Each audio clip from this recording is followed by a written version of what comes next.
പലിശയില്ലാത്ത ജീവിതമായിരിക്കണം ഉണ്ടാവേണ്ടത്. ഒരു ദിർഹം പലിശയിലൂടെ ഉള്ളത് 30 വ്യഭിചാരത്തിനേക്കാൾ കടുപ്പെന്ന് പറഞ്ഞാൽ അത് വെറുതെ പറയണല്ലോ. പലിശയിലൂടെ നമ്മൾ പണം സമ്പാദിച്ചാൽ പിന്നെ നമ്മളെ ദുആഇന് ഉത്തരം കിട്ടൂല.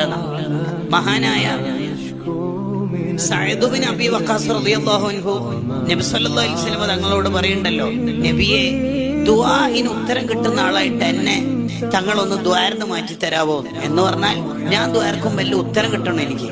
അതിനെന്താ വഴി? അതിന് തങ്ങൾ പറഞ്ഞു കൊടുത്തത് അത്വിബ് മത്വാമക തകുൻ മുസ്തജാബദ് ദഅവാന. മോനെ സഅദ്, മോന് കഴിക്കുന്ന ഫുഡ് ഹലാലാവണം, എങ്കിൽ മോൻ ദ്വാരന്നതിന് ഉത്തരം കിട്ടും.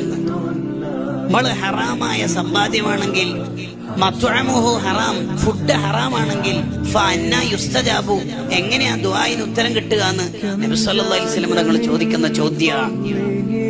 അത് നമുക്ക് ഓർമ്മ വേണം. പലിശ ഇടപാടുണ്ടാവരുത്, ഹറാമായ സമ്പാദ്യം നമുക്കുണ്ടാവരുത്.